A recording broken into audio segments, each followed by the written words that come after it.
Padingas tayo mga kalakotsero, mag-iihaw ulit tayo ng baboy dito sa aming backyard mga kalakotsero. Tuesday, day off namin ni paring Albert. Abala kami sa aming mga pananim, paglilinis sa backyard mga kalakotsero. Yan.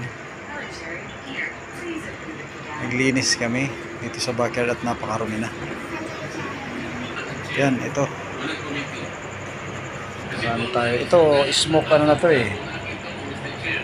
Yan o, ready to cook. Matilig hook. Yan talaga yung mga kalakotsero. Inihaw na yan. Yan, so ito pa. Mga kalakotsero. Ihaw na to pero trip ni paring Albert na ihawin ulit. Mitilig hook mga kalakotsero. Ready to cook. Yan, $17.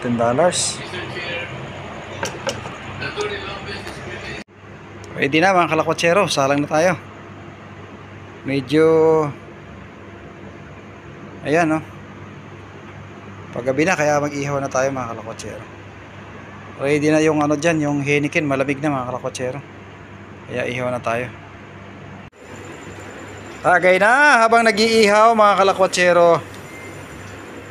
Tagay na habang nagpapausok.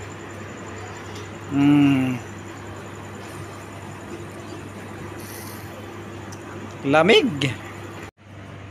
Ang lalaki na ng ano namin, no? Mga pananim, mga kalakotsero. Ang lalaki na, yun, no? Nag-iihaw, nagpapausok.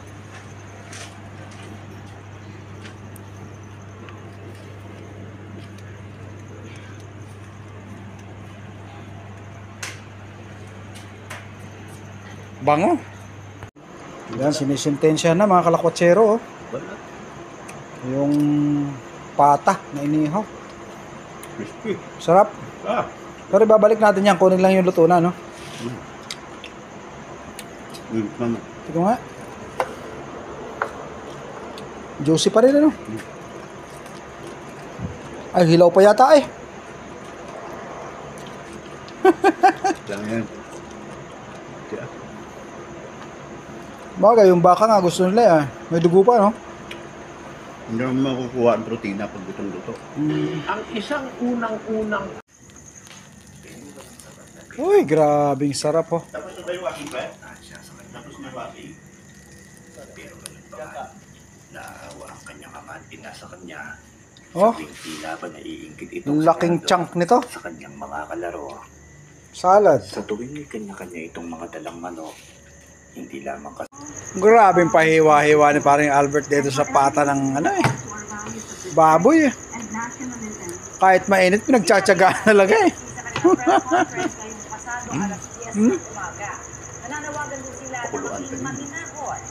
Pwede pa yung pakuluan, di ba?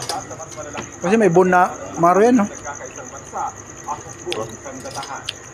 Shot, mga kalakotsero, oh. Bago ang pwesto ng AFP ngayong umaga, may bago mga pahaging si dating Pangulong Rodrigo Duterte kay Pangulong Bongbong Marcos.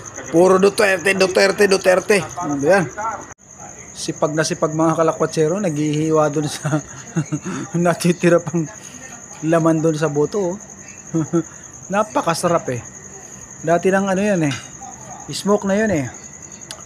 Pero inihaw pa rin namin, siyempre kasi hindi naman lutong-luto yun eh. Inihaw pa rin namin. Tapos na yung aming pag-iihaw, kaya tinakpan ko na yung ihawan namin para mamatay na yung uling dun. Yung apoy. Anong oras na ba dito? Excuse me. 21. Ibig sabihin na mag-alas 9 na. 43. Mag-alas 10 ng gabi mga kalakotsero. Pasko na dito, sabi ni Edward Kiti.